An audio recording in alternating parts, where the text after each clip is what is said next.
One day, Percy arrived at the quarry to collect some stone for his trucks. Snow and frost lay everywhere. There was not a sound to be heard. Percy ventured further. He found Mavis, the new diesel engine, resting in the shelter of some rocks. "Cheer up, Mavis," he whistled.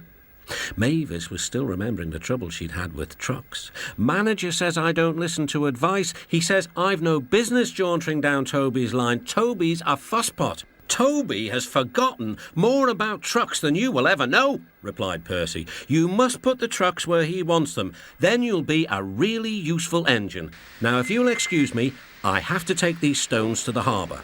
Mavis liked Percy, but she still wouldn't listen to his advice. "Why shouldn't I go on Tobys' line?" The siding arrangements were awkward. To put the trucks where Toby wanted them, Mavis had to make several journeys. She started making a plan. "If we used the teeniest bit of Tobys' line, we would save all this bother." Her driver, suspecting nothing, allowed them to go as far as the first level crossing. A few days later, the weather changed. As the snow melted, the quarry grew busy again. Some trains were so long that Mavis had to go beyond the level crossing. Now for her plan. She would go further down the line without it seeming her fault. "Can you keep a secret?" she asked the trucks. Yes, they chattered. "Will you bump me at the level crossing and tell no one I asked you?" The trucks promised.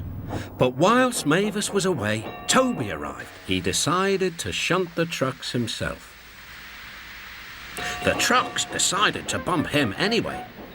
They reached the level crossing and Toby's brakes came on. This was the signal for the trucks. On, they yelled. Toby was away with the trucks screaming and yelling behind him. No one realised that melted snow had turned a stream into a torrent and the bridge above it was about to collapse.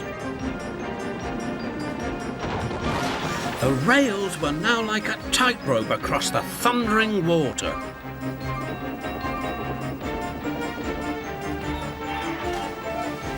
Stop! Stop! Cried Toby. His driver fought for control. They came nearer and nearer to the bridge. The driver braked hard. Toby stopped, still on the rails, but with his wheels treading the tightrope over the abyss.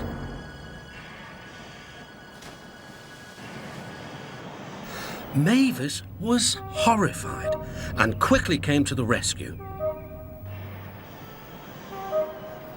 Workmen anchored Toby with chains whilst she pulled the trucks away. Then she helped Toby to safety.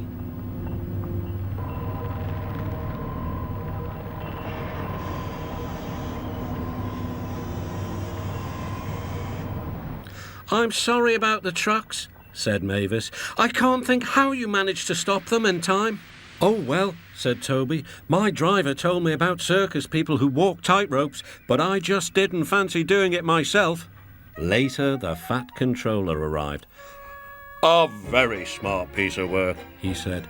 Mavis, you did well too, I hear. It was my fault about those trucks, sir, she faltered. But if I could... Could what? Come down the line sometimes, sir. Toby says he'll show me what to do. Certainly, replied the Fat Controller, if your manager agrees. And so it was arranged. Now Mavis is as happy as can be, and the Fat Controller thinks she's really useful indeed.